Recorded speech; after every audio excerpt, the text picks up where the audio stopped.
Republicans are set to renominate President Trump at their convention in just a few weeks, but there is a chance that no media will be there in Charlotte to cover it. A convention spokesperson said the events in North Carolina will be closed to press because of COVID restrictions. But an official with the Republican National Committee says they're still working things out. Here to set the record straight for us this afternoon, RNC Chairwoman Ronna McDaniel. Ronna, good to see you this afternoon. So, will myself and my colleagues be able to go to Charlotte to cover this thing? We're so excited to nominate our president, renominate him, and we want the whole world to see it. A lot of this has been false reporting.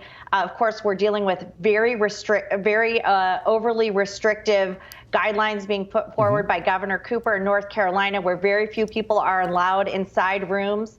We've been grappling with how do we get our delegates in a room, let alone the press. So that's why we're working this out. But of course, we're going to make sure that this is broadcast to the world because we're so excited not only to renominate our president, but to reelect him. It's one thing to broadcast it to the world. You can have a small crew from C-SPAN do that. But what about broader media coverage? Will more journalists be allowed in? I mean, maybe not as much as during a typical year, but will you allow journalists there in addition to enough to cover it live?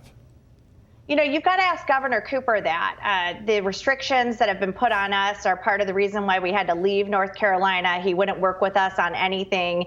And so we're still getting through those restrictions. It has been a real challenge to even manage getting 336 delegates into a room. So we have to get the delegates in because we have to nominate our president. We want the press there. But this isn't an RNC decision. This is a Governor Cooper of North Carolina decision that's limiting how many people we can have in a room. All right, well, I'll leave that with a yet-to-be-determined asterisk on it. Something happened in Nevada in the last couple of days. They passed a bill saying that they will mail out ballots to everybody who's on the voter rolls. The governor did this over the objections of the Republican Secretary of State. And the president tweeting about it saying, quote, in an illegal late-night coup, Nevada's clubhouse governor made it impossible for Republicans to win the state. Post office could never handle the traffic of mail-in votes without preparation, using COVID to steal the state. See you in court. Is the president, will the RNC take the governor to court over this? Oh, we're going to look at legal challenges. What the governor has done and the legislature calling this emergency session is essentially change the rules of the game in the fourth quarter with the players on the field. This should not be happening this close to an election. They do not have the system to support this. And I want to be really clear. They aren't sending absentee request forms to their ballots, to their voters, which is one part of voter identification. They are sending live ballots. They are saying you can put 2 ballots in an envelope. They are saying if your ballot's not postmarked, we'll still count it even if it comes in 3 days after Election Day.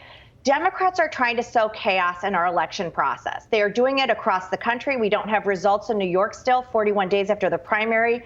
20% of the ballots in Paterson, New Jersey had to be thrown away because there was fraud in their mail-in election. They don't just want to defund the police and create anarchy. They want to sow chaos in our election process. And it is frightening, and everyone should be paying attention to what Democrats are systematically doing to destroy election integrity. Would you be okay, Ms. McDaniel, if the ballots were sent out on a requested basis, not just mass mailing to voter lists, but if you had early mail-in voting by ballot request?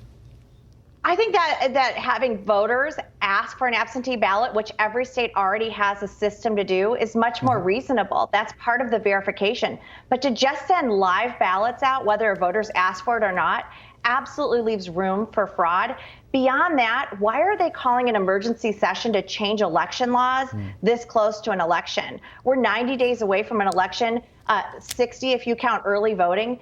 This is not something that we should be having in our democracy in these uncertain times. And I think the governor and the legislature in Nevada are causing a lot of problems. And we're already seeing this in New York. The system is not ready for this many mail-in ballots. The infrastructure is not there. We deserve to know who our victor is on November 3rd. And Democrats are trying to draw this process out, which is going to hurt our country in the long run. So would you bet legal action, yes or no, in the case of Nevada?